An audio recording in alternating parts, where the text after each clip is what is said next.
Bienvenue au jeu Parcours, le jeu de la remise de ferme. Parcours peut être joué en deux versions. Dans la première version, qui gagnera, les joueurs et joueuses jouent les uns contre les autres, et une seule personne gagne. Dans la deuxième version, jouons ensemble, tous les joueurs et joueuses jouent ensemble contre la vache. Finalement, il est aussi possible de lire les cartes situations pour vous-même et de réfléchir comment vous réagiriez dans les différentes situations.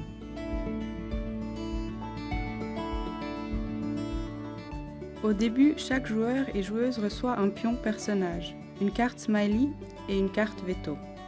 Le pion vache n'est pas utilisé dans cette version du jeu. Les cartes événements sont mélangées et la pile est placée sur la table avec le texte vers le bas. De même, les cartes situations sont mélangées et la pile est couverte avec la carte de couverture, de manière qu'on ne voit pas le texte. La personne la plus jeune commence le tour. Il ou elle lance le dé et fait avancer son pion personnage du nombre de points indiqués. Le tour continue dans le sens des aiguilles d'une montre. Lorsque le pion personnage arrive sur une case situation, la personne tire une carte situation et la lit à haute voix. Elle endosse le rôle du personnage indiqué sur la carte et réfléchit à la manière dont il ou elle réagirait à la situation. Et elle motive son choix afin de convaincre les autres. Du point de vue de l'épouse du cédant, qui fait la comptabilité? Notre fille reprendra l'exploitation de mon mari l'an prochain. C'est actuellement moi qui tiens la comptabilité. Je réalise que ma fille compte sur moi pour continuer. Ça ne m'enchante pas, mais je ne veux pas passer pour une mauvaise mère. Que faire? Si moi j'étais l'épouse du cédant, je proposerais à ma fille une phase de transition d'une année pendant laquelle je l'introduirais à la compta. Ainsi, elle pourrait prendre le relais dans une année et moi, je pourrais remettre la compta entièrement. Les autres donnent leur avis sur cette réponse en posant la carte smiley sur la table, soit du côté positif, s'ils sont d'accord avec cette réponse, soit du côté négatif, s'ils ont un autre avis. Chaque personne explique son choix. Ici, j'ai des doutes, car ta fille part du principe que tu fasses la compta et probablement dans une première phase, elle sera très prise avec l'exploitation et le travail. La question est, aura-t-elle encore la capacité pour commencer une introduction à la compta dès le début? Alors, si j'ai bien compris, tu continueras pour une année pour pouvoir tout transmettre. Et ça, je trouve super. Tu transmets ton savoir et tu te retires ensuite. Ça me semble une bonne option avec cette phase de transition. Ainsi, elle peut reprendre le tout par étapes. Moi aussi, je trouve ça une bonne approche. Simplement, il me semble important que tu communiques clairement que ton but est de te retirer complètement, mais que tu es d'accord de faire cette phase transitoire. Ainsi, elle peut s'y préparer. S'il y a plus de smileys positifs que négatifs, la personne dont c'est le tour a le droit de relancer le dé et avancer son pion personnage du nombre de points indiqués. Si le pion arrive maintenant sur une case avec un symbole, ce symbole est ignoré et la prochaine personne lance le dé. Dans le cas contraire, c'est-à-dire s'il y a plus de smileys négatifs ou égalité, le pion reste sur la case où il se trouve et c'est directement au tour de la prochaine personne de lancer le dé. Lorsqu'un pion arrive sur une case événement, le joueur ou la joueuse tire une carte événement et la lit à haute voix. Ces cartes décrivent des événements imprévus susceptibles de se produire dans la vie quotidienne et qui peuvent avoir un impact sur la remise d'une ferme. Le nombre de points indiqués en bas de la carte est valable pour tous les joueurs, c'est-à-dire tous les pions avancent ou reculent suivant le nombre indiqué. Droit des successions. Les discussions au sein de la famille en vue de la transmission se passent bien. La conseillère nous informe que la variante choisie est en ordre du point de vue du droit des successions, +2 pour tous. Dans la prochaine scène, j'explique la carte veto. Pour cela, d'abord une carte situation est jouée et ensuite la carte veto est utilisée.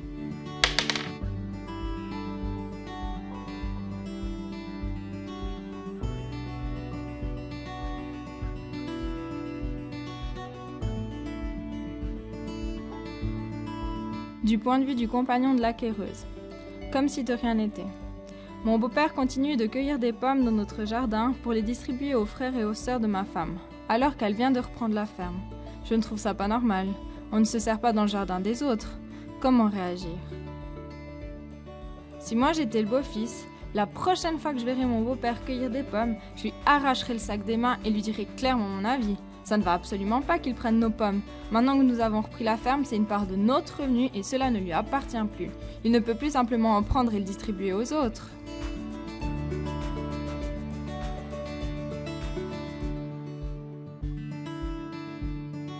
Alors ça, tu peux pas faire. Ces pommiers étaient les siens il y a pas longtemps. Cela ne fait de mal à personne s'il prend quelques pommes.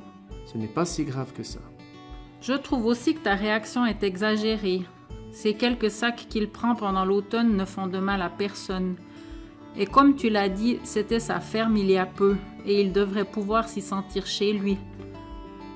Moi, je trouve ta réaction exagérée.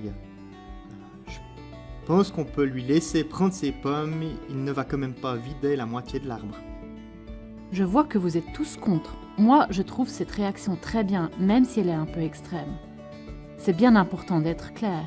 Il faut que tu dises à ton beau-père qu'il n'a plus rien à faire ici. Sinon, la situation deviendra insoutenable. Il prendra des choses un peu ici, un peu là. Non, il faut être clair dès le début. Je mets mon veto contre vos avis. Jusqu'ici, le déroulement est inconnu. La joueuse est arrivée sur une case situation.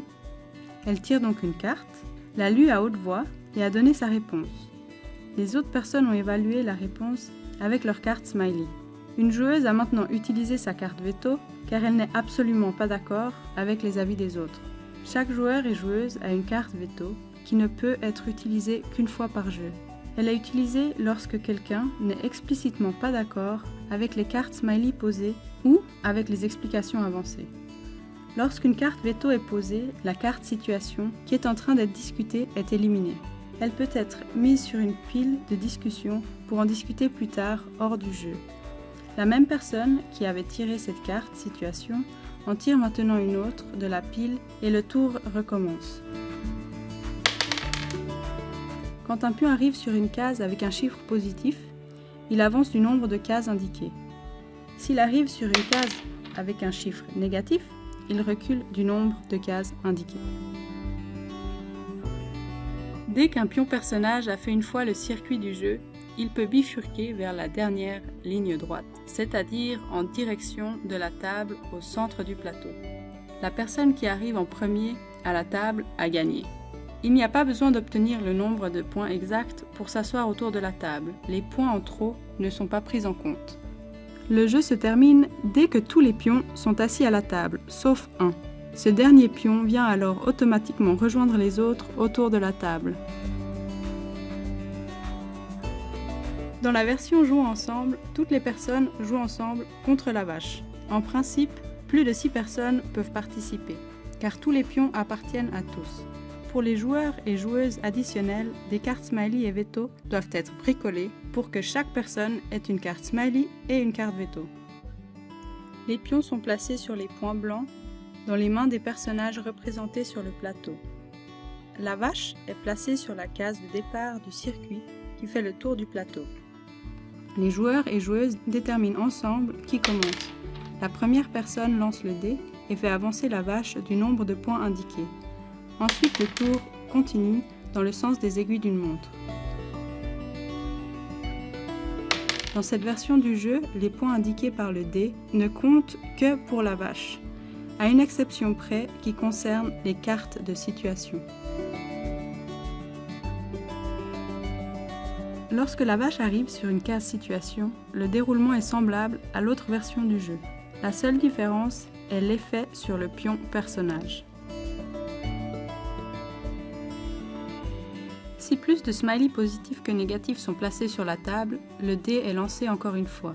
Et maintenant, le nombre de points indiqués est valable pour le pion qui représente le personnage indiqué sur la carte situation. Ici, c'est cédant, c'est-à-dire le pion rouge avance. Dès qu'on tire une carte situation, on vérifie si le pion correspondant au personnage indiqué sur la carte est déjà assis sur la table au centre du plateau. Si c'est le cas, la carte est mise de côté et une nouvelle carte est tirée.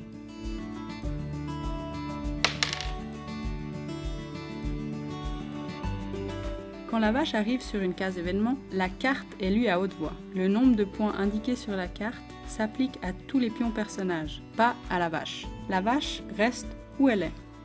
Si la vache arrive sur une case couleur, le pion de la même couleur peut avancer une case. La famille gagne lorsque tous les pions personnages sont assis à la table et la vache, elle, est encore sur le circuit. Si la vache atteint la case arrivée à la fin du circuit, avant que tous les pions soient arrivés à la table, la famille perd et la vache gagne. Nous vous souhaitons beaucoup de plaisir avec le jeu, des bonnes discussions et une remise de ferme réussie. Pour finir, vous trouverez des informations autour du processus de la remise de ferme sur le site web www.remisedeferme-parcours.ch.